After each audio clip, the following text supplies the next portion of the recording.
नमस्कार, मैं हूं संजय मिश्रा और हमारी इस खास पेशकश में आपका बहुत बहुत स्वागत है। हमारे साथ हमारे खास मेहमान है इरफान खान और इरफान से हम बात करेंगे उनकी आने वाली फिल्म किस्सा के बारे में। किस्सा जल्द ही रिलीज हो रही है 20 फरवरी को। इरफान, आपका बहुत बहुत स्वागत है और ढेर सारी शुभकामनाएं फिल्म के लिए, क्योंकि फिल्म ने दुनिया भर में डंका पीटा। कम से कम आधा दर्जन सराहना और बहुत सारे अवार्ड भी मिले। उसके बाद भारत आई है, देश में आई है।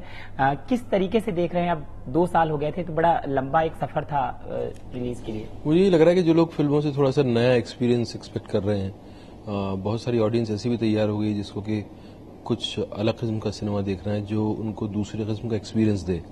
तो ये फिल्म उसी ऑडियंस के लिए है और इसीलिए इस फिल्म का रिलीज भी उस तरह का है।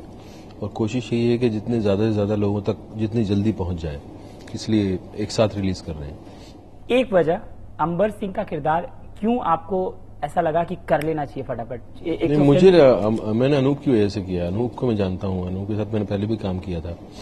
तो उम्बेर सिंह से ज्यादा मुझे अनूप की पर्सनालिटी जो है उसने इंस्पायर किया। आप हर समय तैयारी करते हैं जब भी कोई किरदार आता है, बहुत ज्यादा। इसमें तो आपका बिल्कुल मतलब लुक ही एकदम अलग है, आपका वजन भी एकदम अलग लग रहा है, दाढ़ी है, आपने पगड़ी है सरदारों वाली। इसमें कितनी तैयारी करनी पड़ी? लैंग्वेज को लेकर आपकी हमेशा कमांड होती है, तो लैंग्वेज के लिए थोड़ा मेहनत करनी पड़ी, जो मेरे लिए फेमिलियर सुनी तो थी आपने, लेकिन फिर भी बोलते वक्त ऐसा लगा जैसे मैंने कभी लैंग्वेज सुनी नहीं, तो कठिन लगी मुझे बहुत। लेकिन जब धीरे धीरे प्रैक्टिस हो गई तो फिर वो पंजाबी का एक उसका म्यूजिक होता है, लैंग्वेज में एक म्यूजिक है, वो बहुत मजा आया मुझे उसको फिर करते वक्त। फिर मुझे वैसे भी पंजाबी में बोलने में ज्यादा मैं कोशिश करता था बोलूं, और आई एंजॉयड पंजाबी। अच्छा, आप किस तरीके से देखें फिल्म? एक तो बहुत कम स्क्रीन पर रिलीज हो रही है। आजकल ऐसा होता है कि फिल्म बहुत ज्यादा स्क्रीन पर रिलीज होती है, तब लोग थोड़ा रिच, तो इसकी पहुंच बहुत कम तक हो जाएगी। उसके बाद डीवीडी भी रिलीज हो रही है, तो कहीं ना कहीं वो बॉक्स ऑफिस को कहीं वो, क्योंकि एक फिल्म जब लोग 200 की डीवीडी खरीदेंगे तो पूरी फैमिली देखेगी।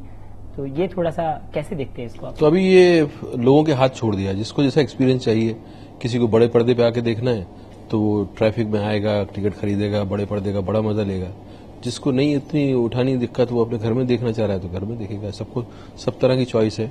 अब वो एक्सपेरिमेंट ठीक है नहीं है, इसका तो मैं जवाब नहीं दे सकता, वो तो अब आने वाला वक्त बताएगा।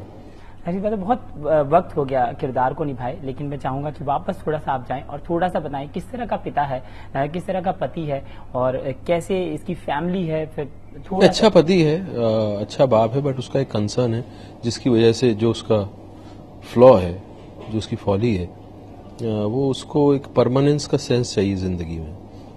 तो हर आदमी अलग अलग तरीके से परमानेंस का सेंस ढूंढता है।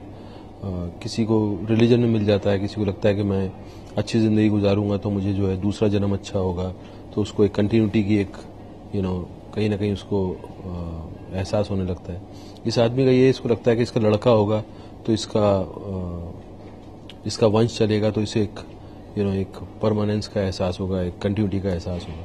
वो उसका एक उसकी वजह से जो फिर चीजें सारे हालात बदलते हैं, कहानी वो है।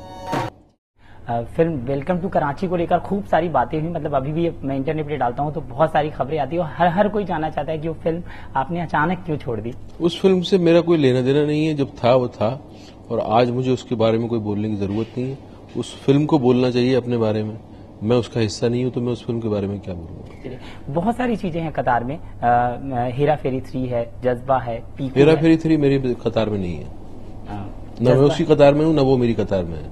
चलिए, जज्बा है, पीकू है, और सब लोग जाना चाहते हैं, मतलब यहाँ पे तो दीपिका के साथ आप थोड़ा रोमांस करते नजर आएंगे, कुछ ऐसा मतलब जो हम लोग जितना अभी तक हम लोग सुन पाए हैं, पढ़ पाए हैं, तो किस तरह का? दो किरदार आपस में बहुत कुछ कर सकते हैं रोमांस के अलावा भी, और रोमांस भी हो सकता है, तो मैं बहुत कुछ कर रहा हूँ उसमें, तो खाली रोमांस नहीं कर रहा। एक लाइन में आप फटाफट खत्म करें। कंगना के साथ फिर से क्या वो रिवॉल्वर रानी आप कर रहे हैं? मतलब ऐसी ये भी मैंने पढ़ा था। रिवॉल्वर रानी पार्ट 2 तो बन नहीं रही, तो मैं कर दे रहा।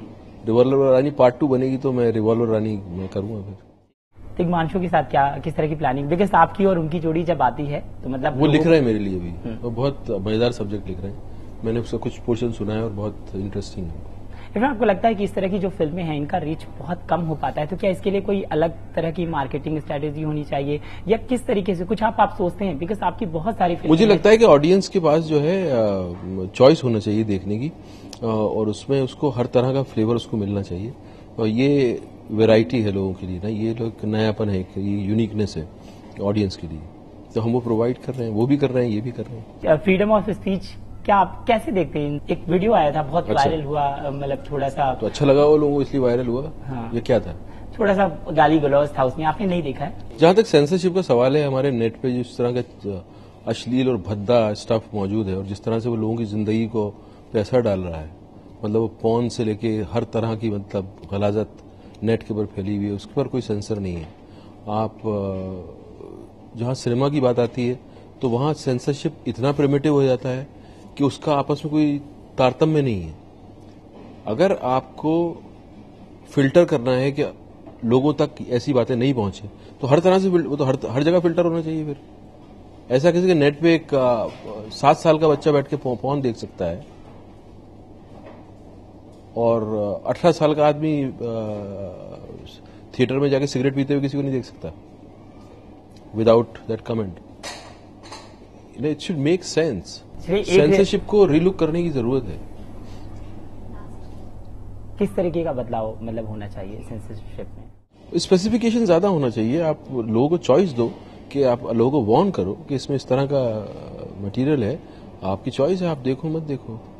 दिल्ली में पूरा काया पलट हो गया है, नई सरकार आ गई है, आपके क्या विचार है? बिकॉज आप हर मामले में आपकी सोच है, आप बेबाकी से बात करते हैं, तो देखिए कोई भी जो बदलाव होता है वो लोग कुछ एक्सपेक्ट कर रहे होते हैं, लोगों को उम्मीद होती है कि हमारी जिंदगी में जो है फर्क पड़ेगा और पॉलिटिक्स का सीधे सीधा फर्क पड़ना चाहिए लोगों की जिंदगी में। अच्छा, ज्यादातर हमारे यहाँ की पॉलिटिक्स से बुरा ही असर पड़ता है, लोगों की जिंदगी बदलती नहीं है, लोगों की उम्मीदें रह जाती हैं। तो जो भी सिस्टम आया नया आया तो हम यही उम्मीद करते हैं कि जो सिस्टम लोगों की उम्मीदों तक कुछ हद तक पहुंच पाए, उसको कंसर्न दिखे कि हाँ वो चेंज करना चाहता है और फिर उसकी कोशिशों में मतलब अगर ईमानदारी है और लोगों की जिंदगी में फर्क पड़ता है तो अच्छी बात है, यही होना चाहिए। आपसे बात करने के लिए बहुत बहुत शुक्रिया और ढेर सारी शुभकामनाएं।